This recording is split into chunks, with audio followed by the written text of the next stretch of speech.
मिला क्या चोर? नहीं मिला। मिला? नहीं मिला। ढूंढो उसे।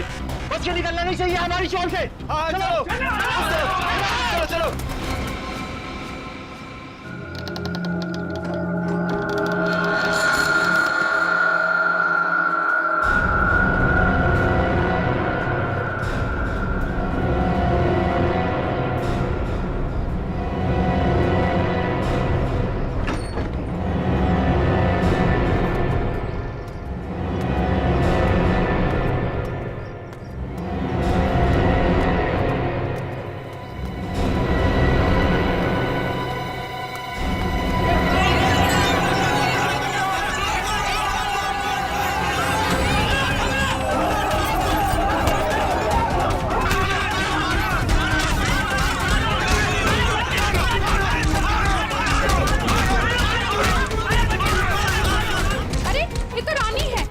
ज्योति की बेटी, चलो चल के देखते हैं, आओ। भावेश, ज्योति,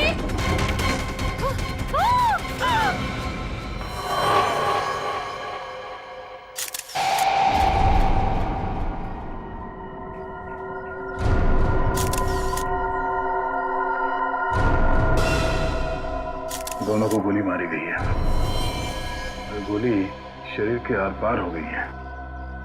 हाँ सर, मतलब गोली काफी नजदीक से मारी गई। हो सकता है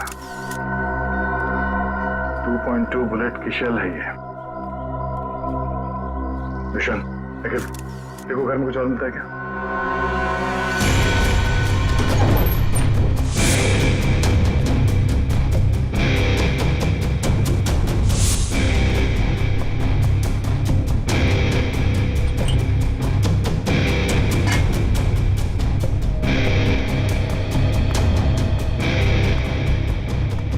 इन दोनों का खून किया और बच्चा लेके भाग रहे थे ऐसे? साहब, मैंने इनका खून नहीं किया, मुझे गन भी चलाने नहीं आती। मैं 2 दिन से भूखा था साहब। सुबह एक घर से खाना चुराया था, लेकिन भीड़ मेरे पीछे पड़ गई, तो भीड़ से बचने के लिए इस घर में छुप गया था साहब। तलाशी ली? हाँ सर, मगर गन नहीं मिली। आप लोगों ने यहाँ गोली चलने की आवाज सुनी थी? नहीं सर, नहीं। बच्चा चुरा के क्यों भाग रहे थे? साहब, भीड़ से भागते हुए चुराया हुआ खाना फेंक दिया था। घर में इनको मरा पड़ा देखा और बच्चे इनके पास रो रहे थे।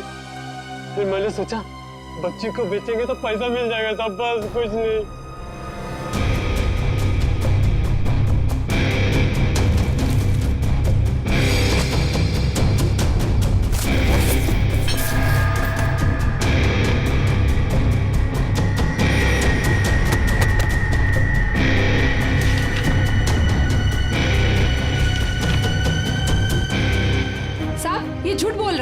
इसी ने खून किया है, इसे हमारे हवाले कर दीजिए, हम इसे सबक सिखाएंगे। हमारे हवाले कर दीजिए, हम इसे सबक सिखाएंगे। नहीं साहब, नहीं, ये लोग मुझे मार डालेंगे साहब। नहीं, मुझे माफ कर दो साहब। तुमने बच्चा चुराने की जो गलत हरकत की है ना, इसकी सजा तो यही है कि मैं तुम्हें इन लोगों को, मगर मैं ऐसा नहीं करूंगा। कोई इसे हाथ नहीं लगाएगा, इसकी एक ही सजा इसे कानून देगा। आने के कुछ मिला? ऋषि नाम के एक बच्चे का मेडिकल रिपोर्ट मिला है, तबीयत काफी खराब है। ऋषि? हाँ सर, 10 साल का है।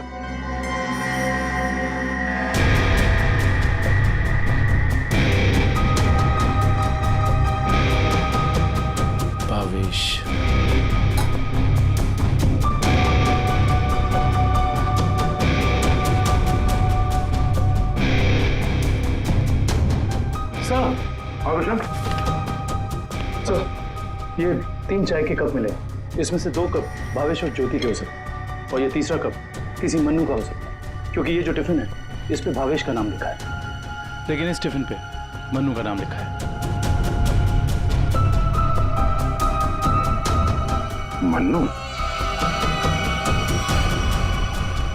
बच्चे को रोने किया?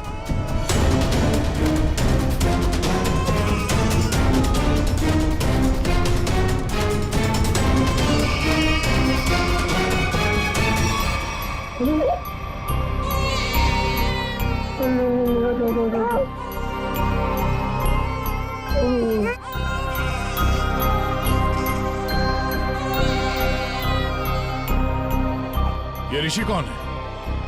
भावेश और ज्योति का बड़ा बेटा है सर। कितने बच्चे हैं उनके?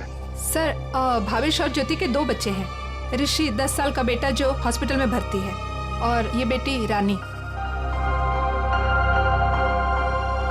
सिर्फ 2 बच्चे? हाँ सर, क्यों? तो फिर ये बच्चा किसका है?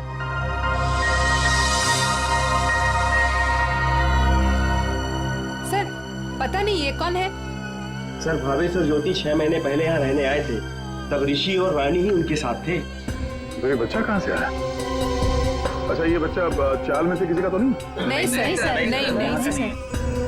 ये क्या चक्कर है? कोई और इनके साथ रहता है इनके परिवार में? सर ज्योति की एक बहन है मधु, वो आती थी यहाँ पर। आप लोग किसी मन्नू नाम के आदमी को जानते हैं? मन्नू? नहीं साहब, इस नाम का कोई भी आदमी इस चाल में नहीं रहता। अच्छा, ये भावेश काम कहाँ करता था? सर दिहाड़ी का मजदूर था भावेश। रोज काम के लिए चौराहे पे खड़ा रहता था, जहाँ भी काम मिल जाता वहीं चला जाता। सर, कहीं ये मन्नू भावेश के साथ तो काम नहीं करता था? सर, ये बच्चा कौन है ये कैसे पता चलेगा? दुष्यंत, एक काम करो, पता करो किसी बच्चे की मिसिंग होने की रिपोर्ट लिखवाई गई है क्या, और पूर्वी भावेश और ज्योति के घर वालों को कांटेक्ट करो।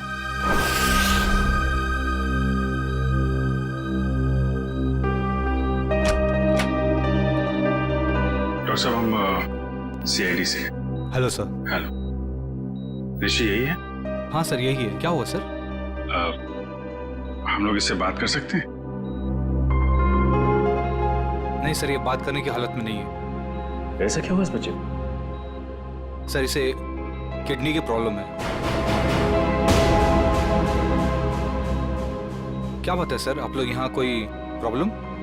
एक्चुअली ऋषि के माँ बाप अब नहीं रहे। क्या?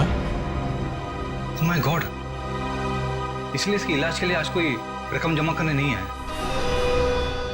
क्या मतलब? इलाज के लिए रकम? हाँ सर, एक्चुअली ऋषि का आज एक ऑपरेशन होने वाला था। इसके घर वाले आज 10 लाख रुपए जमा करने वाले थे। 10 लाख? ये वो लोग 10 लाख रुपए कैसे जमा कर पाते हैं? सर देखिए, 1 महीना पहले भी ऋषि का ऑपरेशन हो चुका था, तो तब भी उन्होंने 10 लाख रुपए जमा कर दिए थे। क्या? और सर, इस ऑपरेशन के लिए भी उन्होंने पैसों का इंतजाम कर दिया था। मैं उन्हीं का वेट कर रहा था। सर, आज मुझे इसे किसी भी हालत में ऑपरेशन करना पड़ेगा, वरना इसकी जान को खतरा है सर। डॉक्टर साहब, आप ये ऑपरेशन शुरू करिए, पैसों का इंतजाम हम लोग करेंगे। ठीक है सर, आप कहते हैं तो हम ऑपरेशन शुरू कर देते हैं। Okay sir.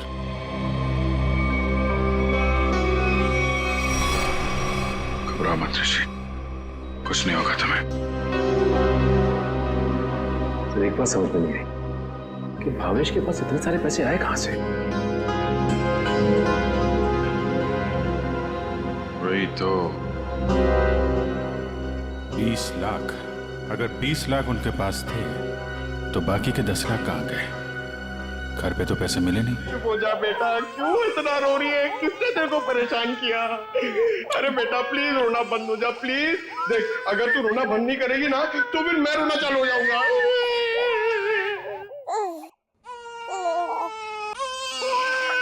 अरे सर, इसका कुछ करो ना सर, प्लीज। इसको चुप कराओ ना। अबे पंकज, ये दोनों तो रोने का कंपटीशन कर रहे हैं। आपने इतने साल से शादी कर रखी है, आपको समझ में नहीं आता? बीवी ने कुछ सिखाया नहीं आपको बच्चों को कैसे हैंडल करना है? पंकज, यही तो ट्रेजेडी है मेरे लाइफ की। मेरी बीवी तो हमेशा मुझे ही रुलाती रहती है, ये नहीं किया, वो नहीं किया, तुम्हें चाय बनाने नहीं आती, कितना कम पैसा कमाते हो, हमेशा डांटती रहती है। चुप रहना तुम। एसीपी साहब ने सिखाया है ऐसे। मैं कोशिश करता हूँ। एसीपी साहब आएंगे, दूध मलाई लाएंगे, मुन्ने को खिलाएंगे, मुन्ना खूब खाएगा, चुप हो जाएगा। अरे चुप हो गया। सर ये बहुत रो रही है सर, इसको भी चुप कराओ ना प्लीज। अबे नहीं, मेरी आवाज से ये वापस जाग जाएगा। तू एक काम कर, उस कोने में जा, एसीपी साहब का नाम लेके और कुछ भी गा ले। क्या गाँव, मेरे समझ में नहीं आ रहा है। गांव से 20-20 कोस दूर जब भी कोई बच्चा रोता है तो माँ कहती है, बेटा सो जा वरना एसीपी सर आ जाएंगे।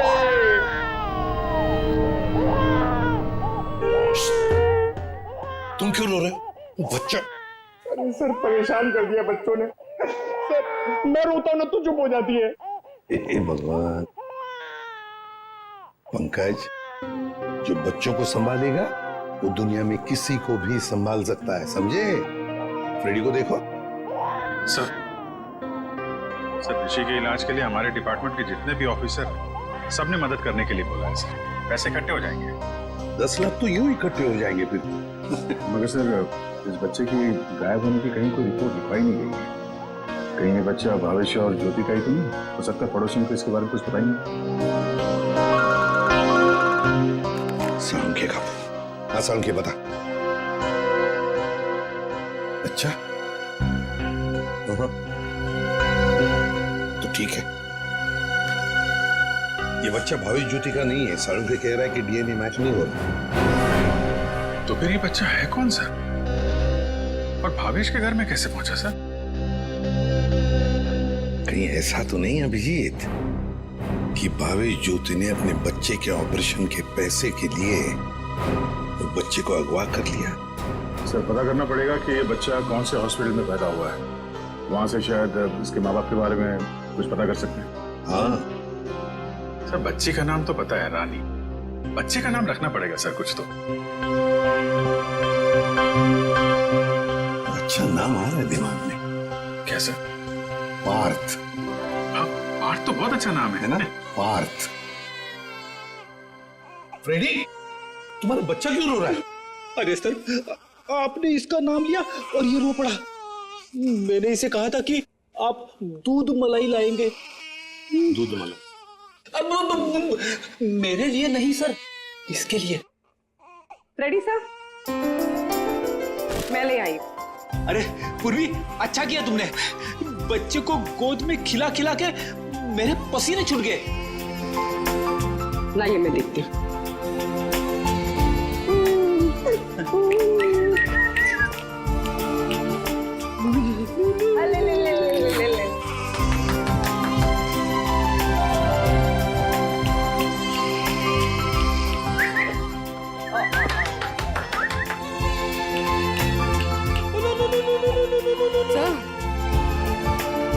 आपको पसीना नहीं आया? बच्चे ने सूसू किया है। अरे बेटा, गोद में खिलाने का अच्छा तोहफा दिया तूने। पूर्वी, बच्चे की नापी बदल दो। और फ्रेडी, तुम अपने कपड़े बदल लो। ले ले ले ले, ये ले। चाहो तो नहा भी सकते हो। डायपर चेंज करके आता हूँ। डायपर? हाँ।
का डब्बा है, नाम भी लिखा है उसका।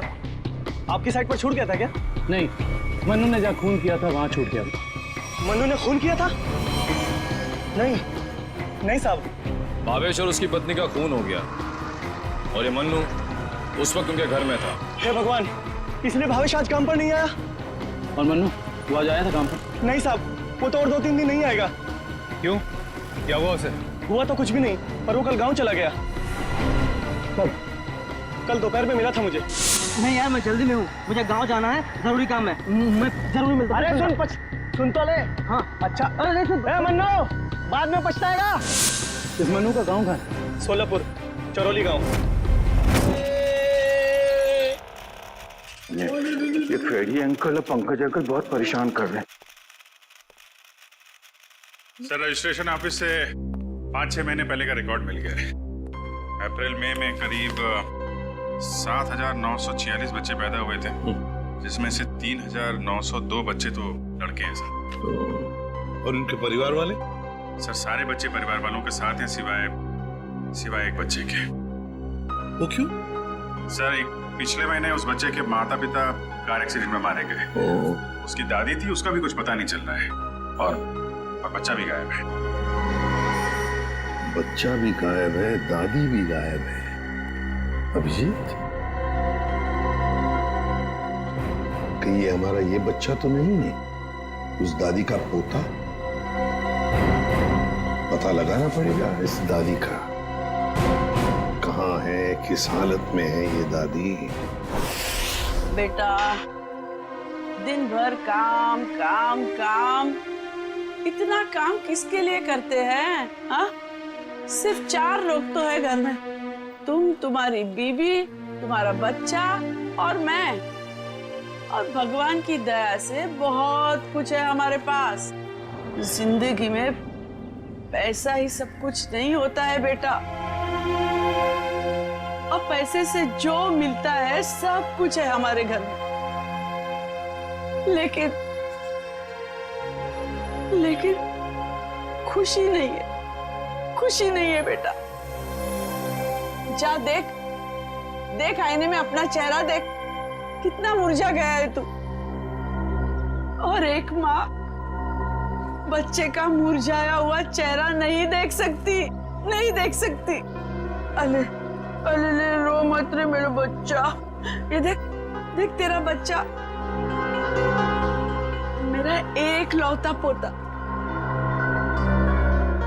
इस घर का एक लौता वारिस। लेकिन टाइम है तुम्हारे पास इसके लिए? है टाइम? एक दिन ये भी मुरझा जाएगा, और उस दिन तू बहुत पछताएगा, देख ले, बहुत पछताएगा। लेकिन तुझे इसकी जरा भी फिक्र नहीं है ना? ठीक है, जा मुंह हाथ धो ले और थोड़ा आराम कर ले। हाँ, तब तक मैं तेरे बच्चे से खेलती हूँ। और ले लो लला रहा है, क्यों रो रहा है बच्चा? अरे दूध चाहिए, दूध, भूख लगा है, दूध पिएगा? दादी दूध पिलाती, दादी दूध पिलाती। इतने बड़े दुख की बात है ना, इन्होंने अपना सब कुछ खो दिया। सच, अपना बेटा, बहू और अपना पोता भी एक ही झटके में सब खत्म हो। अरे दूध नहीं पिएगा? बाप की तरह भूखा रहेगा? हाँ, ठीक है, मैं तुझे सुलाती। लल्ला लल्ला लोरी, दूध की कटोरी, दूध में बताशा, मेरा पोता करे तमाशा।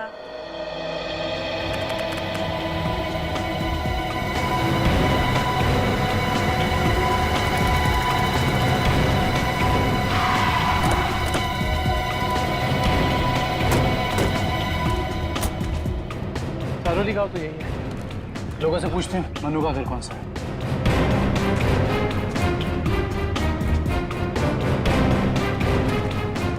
भाई साहब, ये रास्ता मन्नू के घर की तरफ जाता है।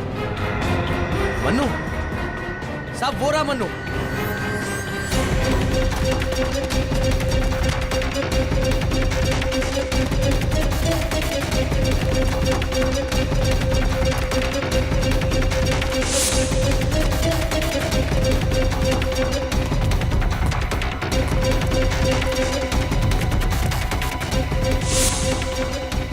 खूनी कितना भी भाग क्यों ना ले मन, ये दुनिया उसके लिए छोटी पड़ी जाती है।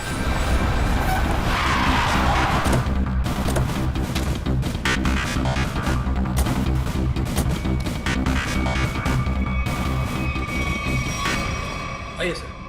सर, सावित्री देवी की दिमागी हालत बहुत खराब है। वो हमेशा खोई खोई रहती है, कभी तो खूब हंसती है और कभी चिल्ला चिल्ला कर रोने लगती है। डॉक्टर्स को दिखाया आपने? दिखाया सर। डॉक्टर ने कहा कि उन्हें कोई बहुत बड़ा सदमा पहुंचा है। आइए सर, आइए।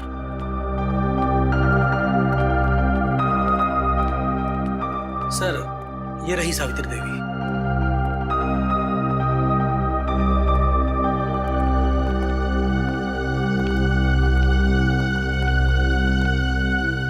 सावित्री जी,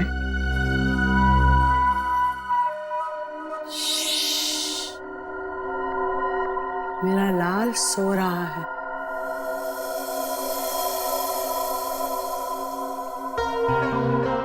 मेरे से बात करना। वैसे आप कैसी हैं?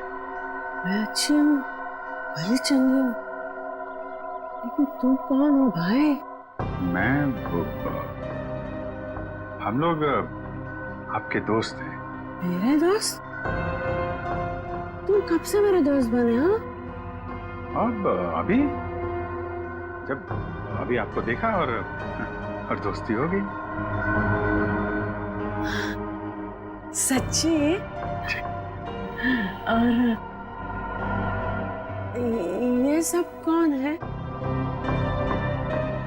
जी, हम सब भी आपके दोस्त हैं। बहुत अच्छा।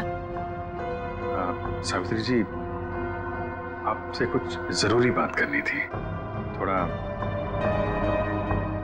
यहाँ तो ये सो रहा है ना, डिस्टर्ब होगा। इधर आ सकते हैं?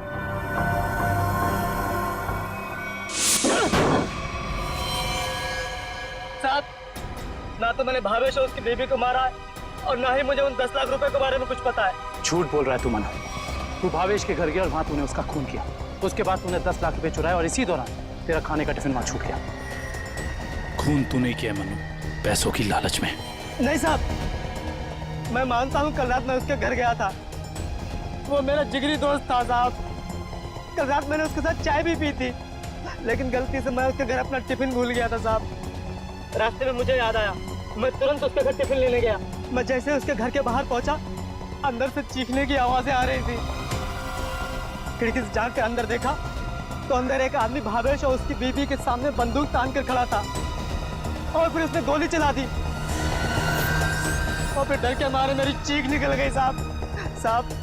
मुझे लगा उस आदमी ने मुझे देख लिया, कहीं वो मुझे भी ना मार दे, इसीलिए मैं शहर से भाग कर यहाँ आ गया साहब। तुमने उस आदमी का चेहरा देखा था? नहीं साहब, उसकी पीठ मेरी तरफ थी, इसलिए मैं उसका चेहरा ठीक से देख नहीं पाया। इतना बड़ा हादसा हो गया मनु, और तूने सीआईडी को बताना जरूरी नहीं समझा। जानता है ना, ये भी एक बहुत बड़ा जुर्म है। ब्यूरो ले चलो उसे। वो आपका पोता हमारे पास है। मेरा पोता तो यहाँ सो रहा है ना?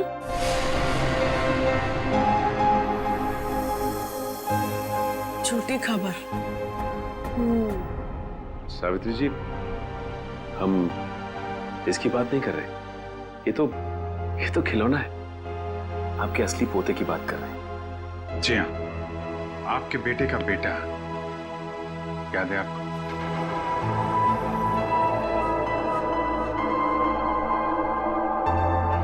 सावित्री जी, आपको अपना बेटा याद है ना? आपका बेटा, आपकी बहू, उनका बच्चा जो अब 6 महीने का हो गया है।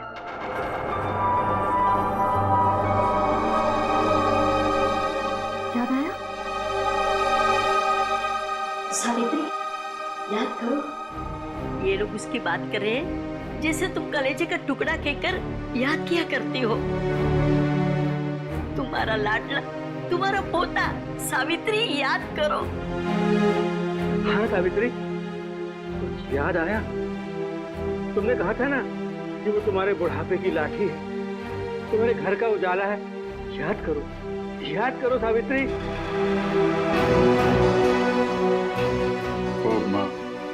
वो हमारे पास है, हम बहुत जल्द आपसे मिलवाएंगे।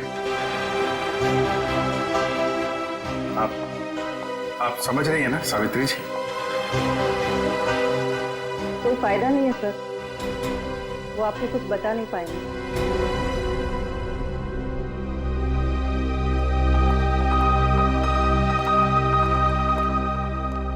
देखिए, हमारा ये जानना बहुत जरूरी है कि सावित्री जी के साथ ऐसा क्यों हुआ और इनके पोते का क्या हुआ।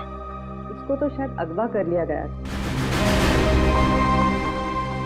इनसे 20 लाख रुपए भी मांगे गए थे, लेकिन इनके परिवार में तो कोई भी नहीं है। इनके बहू और बेटे की दोनों की एक एक्सीडेंट में मौत हो चुकी है। घर भी बिक चुका है। ये खुद इस सदमे से अभी तक बाहर नहीं निकली है। बहुत बुरा हाल है इनका। Thank you very much.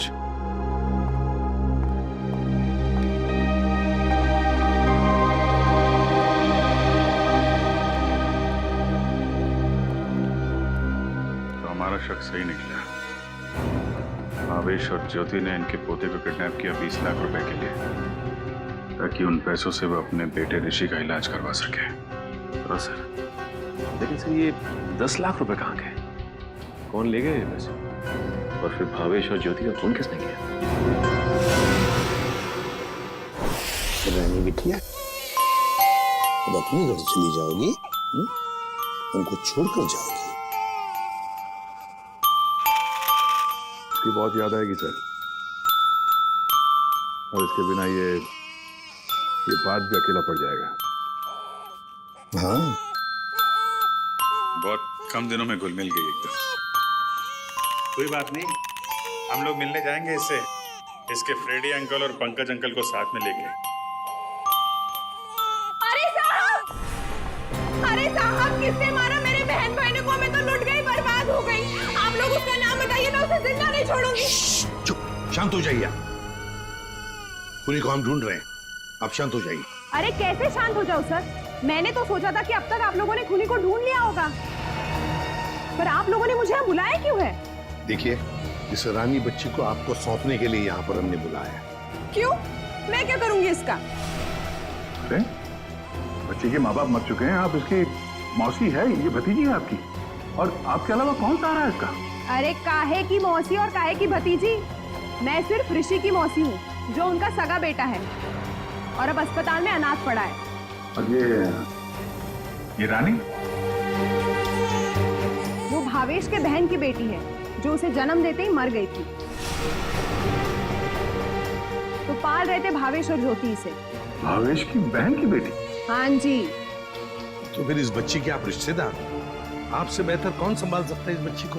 अरे सर, आजकल महंगाई के जमाने में अपने बच्चों को पालना पोसना बहुत मुश्किल है। इन्हें कैसे पालूं मैं? आप कहीं कोई बहाना तो नहीं बना रही ताकि बच्ची को ना ले जाना पड़े? देखिए साहब, झूठ बोले कौवा काटे। अगर आप लोगों को मेरी बात का यकीन नहीं है तो ग्रीन रूट अस्पताल में जाके पता कर लीजिए। 26 अप्रैल को ये पैदा हुई थी वहाँ पे। एक मिनट। 26 अप्रैल को उसी हॉस्पिटल में, ग्रीन रूट हॉस्पिटल में पार्थ भी तो पैदा हुआ था 6 महीने पहले। है? ये कौन है? नहीं, कुछ नहीं, वो आपके मतलब की बात नहीं है। देखिए सर, आप लोग बार बार मुझे यहाँ बुला के तंग मत कीजिए। अब आप देख लीजिए इन बच्चों का क्या करना है। मैं चलती हूँ। कमाल है सर, कैसे कैसे लोग हैं सर ये, बिना स्वाद के कोई काम ही नहीं करता। यही सच्चाई है दया, यही सच्चाई है। सब ये कैसे संयोग है? ये दोनों बच्चे एक ही दिन एक ही हॉस्पिटल में पैदा हुए। एक ही दिन एक ही हॉस्पिटल में दोनों बच्चे पैदा हुए। जरूर उस तारीख को उस हॉस्पिटल में कुछ न कुछ तो हुआ था। क्या हुआ होगा पता लगाना पड़ेगा। Green route hospital. इसी साल अप्रैल 26 तारीख को कांता और पूजा नाम की 2 औरतों ने बच्चों को जन्म दिया था इस हॉस्पिटल में। हमें उनकी पूरी डिटेल्स चाहिए। क्या बात है सर? उनमें से एक बच्चा किडनैप हो गया। 1 मिनट सर। सर, कांता ने एक लड़की को जन्म दिया था और पूजा को लड़का हुआ था। पूजा मिस्टर अनुज की वाइफ है और कांता के पति का नाम नहीं है। मिस्टर भावेश उनके गार्जियन है। ये दोनों परिवार एक दूसरे को जानते थे? नहीं सर, एक की डिलीवरी जेंडर वार्ड में हुई थी और दूसरी की डीलक्स में। ठीक है, थैंक यू। सर, मैं आपको उन बच्चों के बारे में कुछ बताना चाहती हूँ। जी कहिए। वो दोनों डिलीवरी डॉक्टर सुमित और नर्स मधु ने की थी। सर, जब मैं उनके कमरे में गई तो डॉक्टर सुमित और नर्स मधु आपस में कुछ बात कर रहे थे। मुझे देखते ही वो दोनों चुप हो गए। भावेश, ज्योति और बच्चे के बारे में बात कर रहे थे। क्या बात कर रहे थे वो मैंने सुना नहीं। डॉक्टर सुमित और नर्स मधु कहाँ हैं? डॉक्टर सुमित तो विदेश चले गए और मधु ने आज छुट्टी ले रखी है। ये मधु कहाँ रहती है?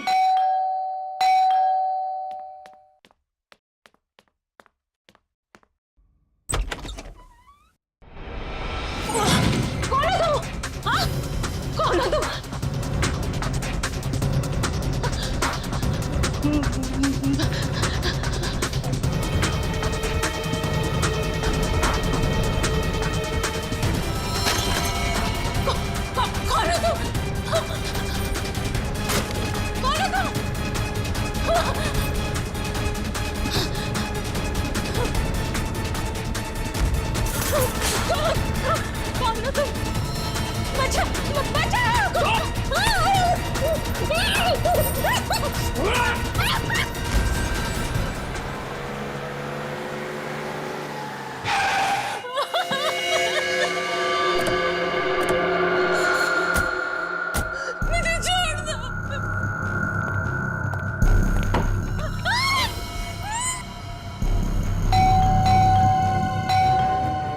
दरवाजा क्यों नहीं खोल रही है?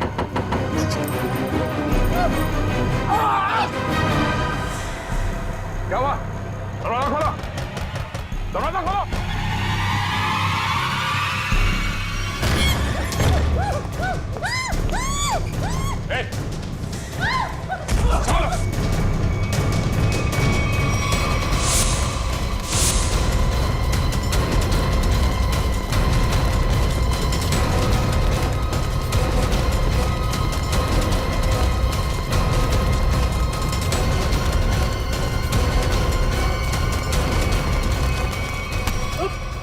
बस बस।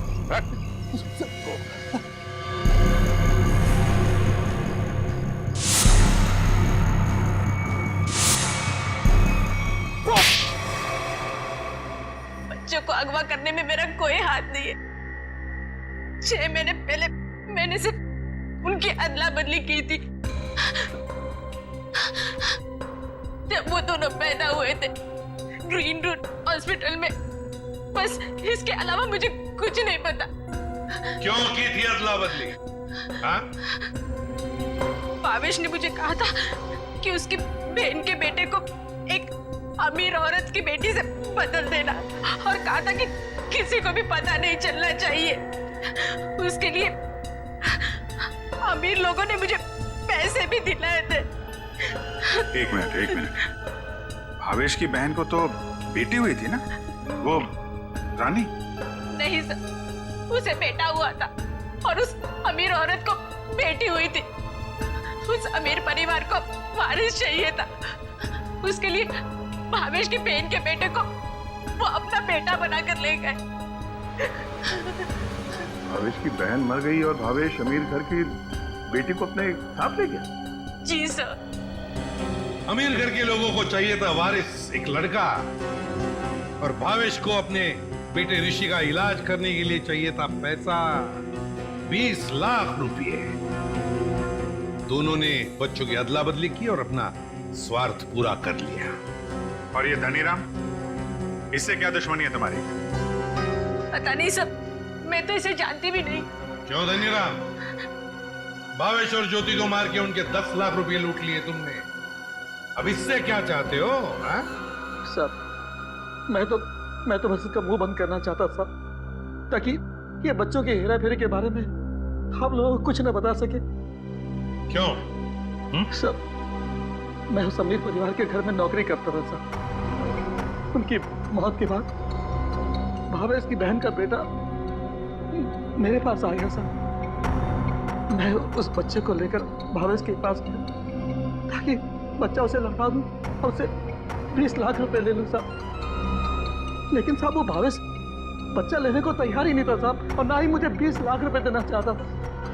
बल्कि वो दोनों पति पत्नी मुझे धमकी देने लगे, कहने लगे कि हम सारी सच्चाई पूरी दुनिया को बता देंगे।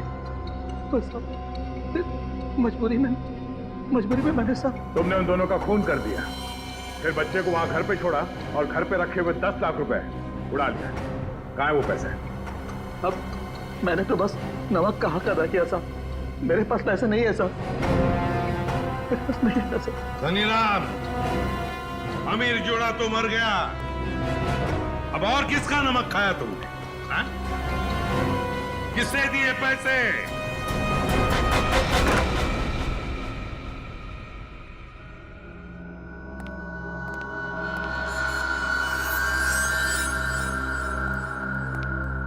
क्यों किया आपने ये सब? देखिए, हमें सब कुछ पता चल चुका है, चुप रहने से कोई फायदा नहीं। हम समझ सकते हैं कि इस उम्र में जिंदगी से जूझना मुश्किल हो जाता है, लेकिन गुनाह तो गुनाह है ना। आपकी उम्र आराम से जिंदगी गुजारने की है, मगर आपने जो गुनाह किया है उसकी सजा तो आपको भुगतनी ही पड़ेगी। अफसोस गुनाह करने से पहले करना चाहिए था। अब चुप रहने से आपके गुनाह मिट नहीं सकते, आपको हमारे साथ चलना पड़ेगा।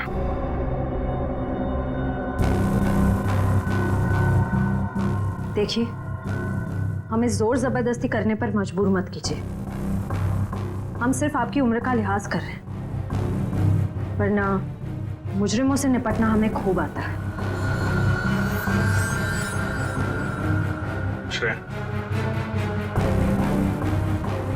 सावित्री जी, सावित्री जी,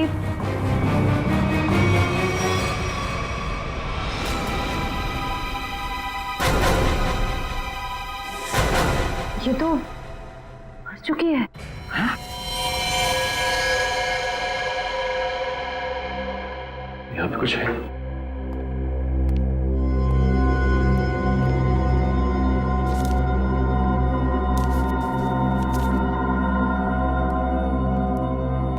ये देखिए सर, सावित्री जी के हाथ का लिखा लेटर। मैं मुजरिम हूँ, ये सब मैंने किया है। एक्सीडेंट में मेरे बेटे और बहू की मौत के बाद मेरा सब कुछ खत्म हो गया। बेटे के लेनदार मेरे पीछे पड़ गए और सब कुछ नीलाम करने के बाद भी मैं उनके कर्जे नहीं चुका सकती थी।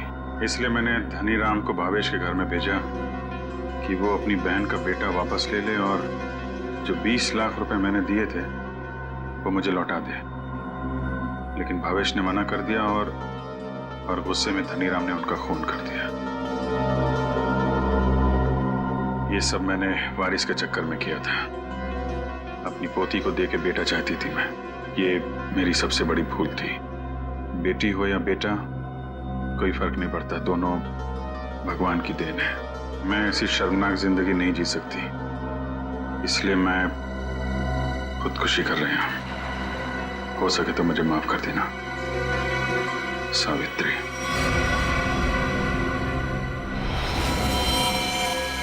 बहुत बुरा हुआ इनके साथ उसे। दुनिया में बहुत लोगों के साथ बुरा होता है विक्रम, लेकिन इसका यह मतलब नहीं कि लोग गुनाह के रास्ते पे चल निकले। और आत्महत्या, ये तो सबसे बड़ा गुनाह है।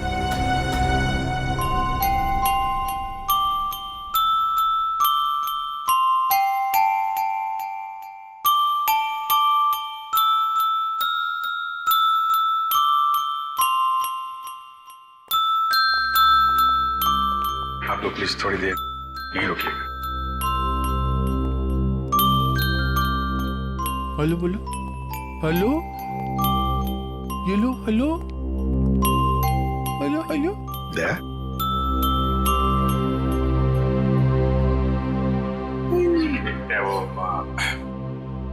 एनजीओ वाले आ गए हैं बच्ची को। सर मेरी एक रिक्वेस्ट थी सर। वो मैं जानता हूँ तुम बच्ची को खुद छोड़ने जाना चाहते हो ना, तो हम भी चलेंगे छोड़ने के लिए उसको। नहीं अभिजीत वो बात नहीं है। सर मुझे दया जरा सोचो, बच्ची को हम भी रखना चाहते हैं, रोज हर रोज उसके साथ खेलना चाहते हैं, देखेंगे हम उसको, लेकिन हम उसकी अच्छी तरह से परवरिश नहीं कर पाएंगे। ये बच्ची एनजीओ में जाएगी तो बाकी बच्चों के साथ बड़ी होगी, सीखेगी, है ना? इसके फ्यूचर का भी हमें सोचना चाहिए।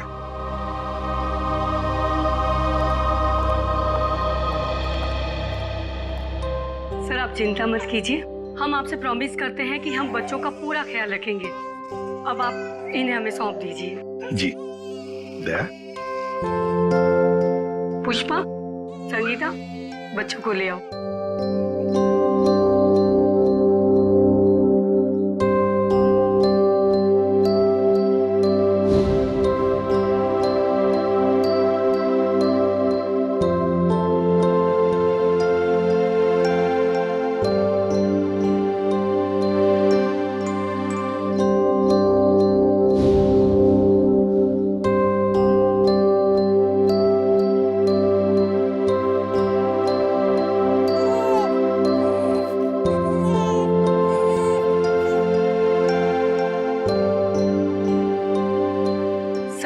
ऋषि की भी पूरी जिम्मेदारी उठाने को तैयार है। उसकी हर सुविधा का हम ख्याल रखेंगे।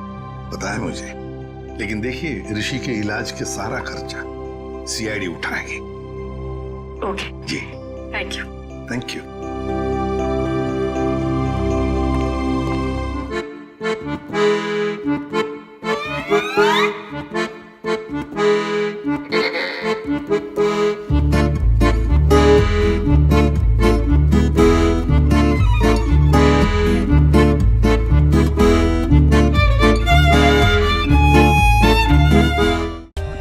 For more updates, subscribe to our channel, click the show links and enjoy watching the videos.